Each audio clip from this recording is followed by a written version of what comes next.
Սիրելի հայրենակիցներ, սկսեմ մի հարցով, որի պատասխանը գիտեմ։ Այսօր Հայաստանը ապահով երկիր է։ Արդյոք մենք վստահ ենք, որ մեր սահմաններն ամուր են։ Արդյոք մենք վստահ ենք մեր երեխաների ապագայի համար։ Այո, պատասխանը բոլորս գիտենք։ Հայաստանը այսօր անվտանգ չէ։ Ես այստեղ եմ ոչ միայն սա ասելու համար։ Ես այստեղ եմ ասելու ամենակարևորը։ Այս ամենը փոխվելու է։ Հայաստանի հաջորդ վարչապետ Սամվել Կարապետյանի գլխավորությամբ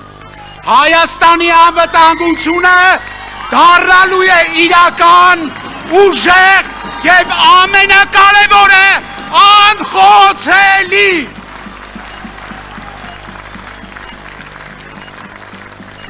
Սիրելի հայրենակիցներ, այս իշխանությունը խոստացավ մեզ խաղաղություն, բայց բերեց պատերազմներ, 3 պատերազմ, բերեց կորուստներ եւ մարդկային եւ տարածքային, բերեց անորոշություն։ Նրանք թուլացրել են Հայաստանը բոլոր իմաստներով, թուլացրել են սահմանը, թուլացրել են բանակը, թուլացրել են պետությունը։ Եվ հիմա մենք բոլորս եկել ենք ասելու, որ պահանջում ենք փոփոխություն եւ պատրաստ ենք այդ փոփոխություններին։ Եվ գիտենք ումից ենք դա սպասում։ Եվ այդ մեկը Նիկոլ Փաշինյանը չի։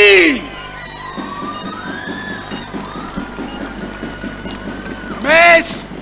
բոլորիս ասում են, որ Հայաստանի անվտանգության երաշխավորներ պետք չեն։ Ավելին, ասում են, որ Հայաստանի անվտանգության երաշխավորը Ադրբեջանն է։ Ես ձեզ հարց եմ տալիս, կա ավելի մեծ վտանգ, քան սա։ Ամոթ, ամոթ, ամոթ։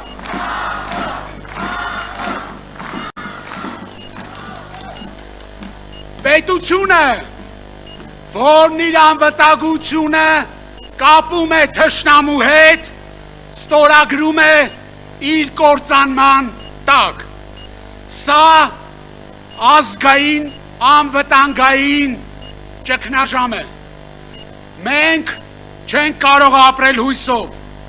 մենք չենք կարող կառուցել պետություն դատարկ խոստումներով, մենք չենք կարող մեր երեխաների ապագան հանձնել թշնամուն։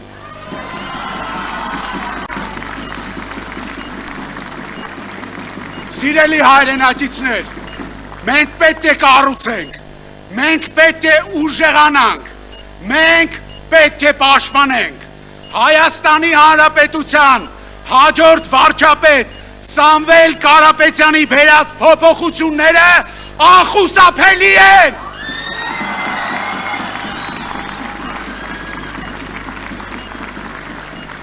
Բայց կա մի պարզ ճշմարտություն, ժողովուրդ ջան։ Պառակտված ժողովուրդները ուժեղ չեն կարող լինել։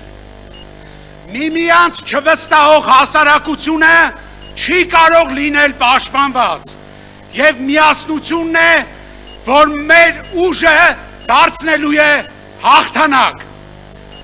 Հայաստանի անվտանգությունը դառնալու է թիվ 1 առաջնահերթությունը։ Ոչ թե խոսքով, այլ գործով։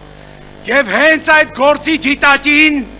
այժմ հրավիրում եմ ամբիոնի մոտ ուժեղ Հայաստան դաշինքի անվտանգային թիմի ղեկավար գնդապետ Արթուր Ավանեսյան։ Ուժեղ Հայաստան, ազատ